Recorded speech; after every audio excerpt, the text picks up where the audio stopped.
అదే కాకుండా ప్రధానంగా ఎయిర్పోర్ట్స్ విషయంలో, మెట్రో రైలు విషయంలో, అదేవిధంగా నీటి కేటాయింపుల విషయంలో ఇట్లా ప్రధానమైన అంశాలు కేంద్ర ప్రభుత్వం దగ్గర దీర్ఘకాలికంగా వాయిదా పడుతూ వస్తున్నాయి.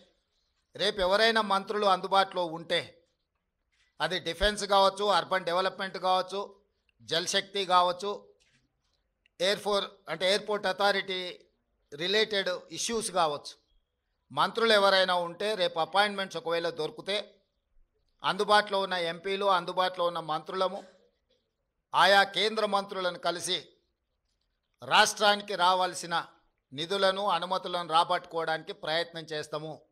ఈ ఢిల్లీ పర్యటన ఇంతే.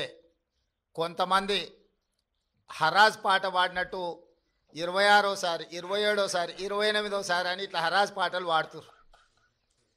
వాళ్ళలాగా పైరవీల కోసమో, కాళ్ళు పట్టుకోవడానికో, కేసులను ఎత్తేయించుకోవడానికో, మోడీ ముందు మొక్కలిడడానికో ఢిల్లీకి వెళ్ళడం లేదు.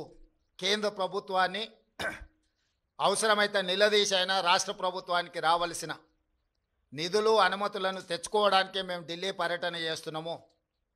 ఎవరి కాల్లో పట్టుకోవడానికో, కేసుల నుంచి తప్పించుకోవడానికో, గవర్నర్ నుంచి అనుమతి ఇవ్వకుండా ఆపుకోవడానికో మా ప్రయత్నం కాదు.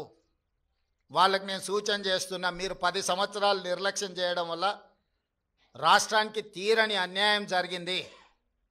కేంద్ర ప్రభుత్వాన్ని ప్రశ్నించాల్సిన మీరు కేంద్ర ప్రభుత్వంతో అంటగాగి మనకు బయ్యారం ఉక్కు కర్మాగారం కావచ్చు, కాజీపేట రైల్వే కోచ్ ఫ్యాక్టరీ కావచ్చు, IIITలు కావచ్చు, లేకపోతే గిరిజన యూనివర్సిటీ కూడా 10 సంవత్సరాలు ఆలస్యం కావచ్చు, ఎన్టీపీసీ ద్వారా ప్రారంభించాల్సిన 4000 మెగావాట్ల విద్యుత్ అంశం కావచ్చు, బ్యాక్వర్డ్ డిస్ట్రిక్ట్స్ డెవలప్మెంట్ ఫండ్స్ కావచ్చు, BRGF, ఇట్లాంటివి కూడా చాలా విషయాలలో తెలంగాణ రాష్ట్రానికి 10 సంవత్సరాలలో వేల కోట్ల నష్టం జరిగింది.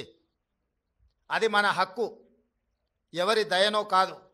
మన హక్కుల కోసం మనం ఢిల్లీలో పర్యటించాలి, కేంద్ర ప్రభుత్వాన్ని కలవాలి, కేంద్ర ప్రభుత్వం నుంచి నిధులు తెచ్చుకోవాలి.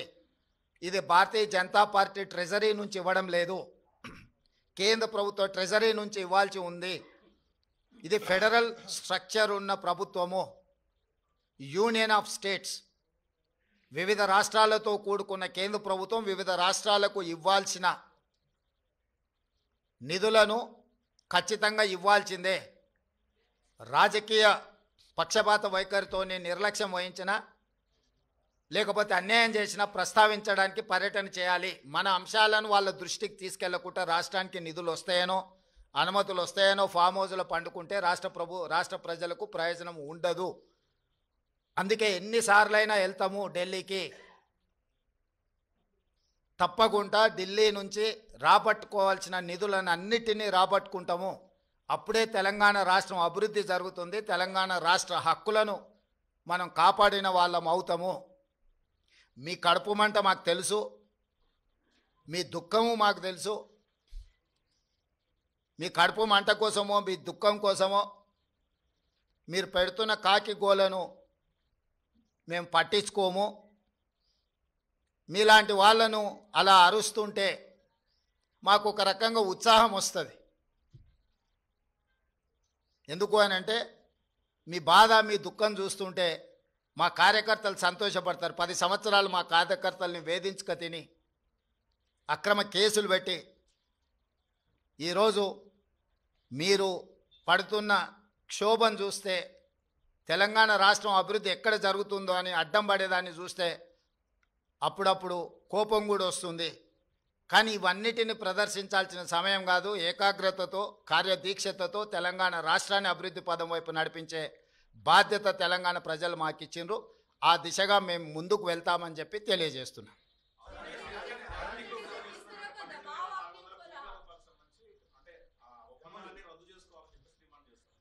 ఎవరు ఇప్పుడు వాళ్ళ ప్రభుత్వంలో ఉన్నప్పుడు వాళ్ళు చేసిన ఒప్పందాలు చాలా ఉన్నాయి. వాటి వివరాలన్నీ నేను ఇస్తా.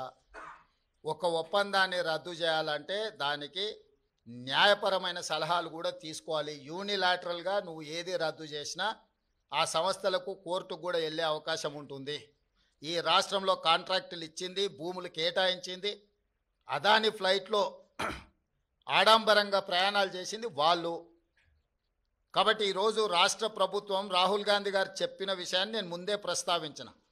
రాష్ట్రంలో పెట్టుబడులు పెట్టడానికి ఇతరులకున్న అవకాశము అందరికీ ఉంటుంది. పెట్టుబడుల విషయంలో ఎవరికి మినహాయింపులో లేకపోతే ఎవరికో అప్పనంగా ఆయాచితంగా కట్టబెట్టే విధానము ఉండదు. ఒక పక్కన రాష్ట్రానికి పెట్టుబడులు రావడం లేదని మాట్లాడతారు, ఇంకొక పక్కన పెట్టుబడులు వస్తే వాటిని రద్దు చేయండి అంటున్నారు. అసలు మీ విధానం ఏందో ముందు బయటికి రాండి. గతంలో మీరు ఇచ్చిన నేషనల్ హైవేస్ కావచ్చు, లేకపోతే డేటా సెంటర్లు కావచ్చు, ఇతర ఆర్మీ రిలేటెడ్ సంస్థలు ప్రారంభించడానికి మీరు కేటాయించిన భూముల మీద మీ మీద ఏమైనా కేసులు పెట్టాలా? అదానితో మీరు చేసుకున్న ఒప్పందాలను రద్దు చేయాల్సి వస్తే మీరు చేసుకున్న వాటిని మీ మీద కేసులు కూడా పెట్టాల్సి వస్తుంది.